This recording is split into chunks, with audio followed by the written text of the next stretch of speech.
வேலு அண்ணே, இனிமே மாமாவை கையிலேயே பிடிக்க முடியாது. இப்பவே அவர் கால் தரையில படல, குழந்தை மட்டும் கையில வந்துருச்சு, அவ்வளவுதான். வானத்துல தான் பறப்பாரு.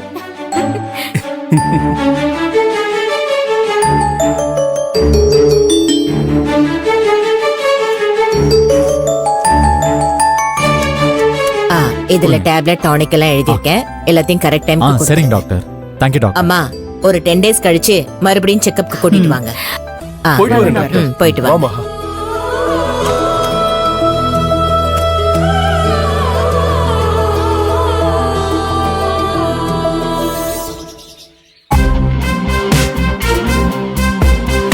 பூஜா, ஏன் அங்கே எங்கேயோ நடந்துட்டு இருக்க? ஹாஸ்பிட்டல் போனவங்க வந்துருவாங்க. அப்பா உங்களுக்கு தெரியாதுப்பா நான் எதுக்கு வெயிட் பண்றேன்னு. கண்டிப்பா குட் நியூஸா தான் இருக்கணும்.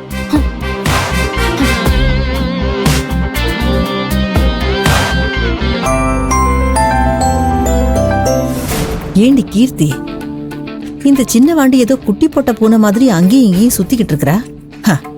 இவ என்னமோ புள்ள பெத்துக்க போற மாதிரி எல்லாம் துடிச்சுக்கிட்டு இருக்கறா. ஆமாமா, அந்த மகா கர்ப்பமா இருக்காளா இல்லையான்னு தெரியறதுக்கு முன்னாடியே இவ்ளோ ஆர்ப்பாட்டம். இனி கர்ப்பமா இருக்கான்னு மட்டும் கன்ஃபார்ம் ஆயிடுச்சு, இதுங்களெல்லாம் கையிலே பிடிக்க முடியாது போல. ஐயோ, அதை என்னால நினைச்சு கூட பார்க்க முடியலடி. அப்புறம் இதுங்க அளப்பற தாங்க முடியாது.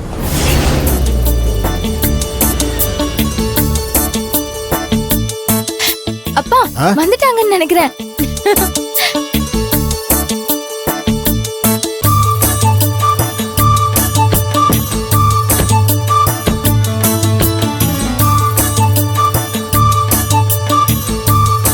அக்கா பாத்து. அக்கா டாக்டர் என்ன சொன்னாங்க? கன்ஃபார்ம் தானே? மகா ஓ மாமா அக்கா பிரெக்னன்ட்டா தானே இருக்காங்க? ஏ பூஜா, அக்கா என்ன சொன்னாங்கன்னு உள்ள வா, சொல்லுங்க. போலாம் வா. உள்ள வா. யாராவது சொல்லுங்க. அக்கா அக்கா சொல்லுக்கா. அக்கா டாக்டர் என்ன சொன்னாங்கக்கா? ஐயோ அக்கா நான் கேட்டுட்டே இருக்கல. மாமா நீங்களாவது சொல்லுங்க மாமா. அண்ணா நீயாவது சொல்லுன. அண்ணி சொல்லுங்க அண்ணி. ஏன் யாருமே பேச மாட்டேங்கிறீங்க?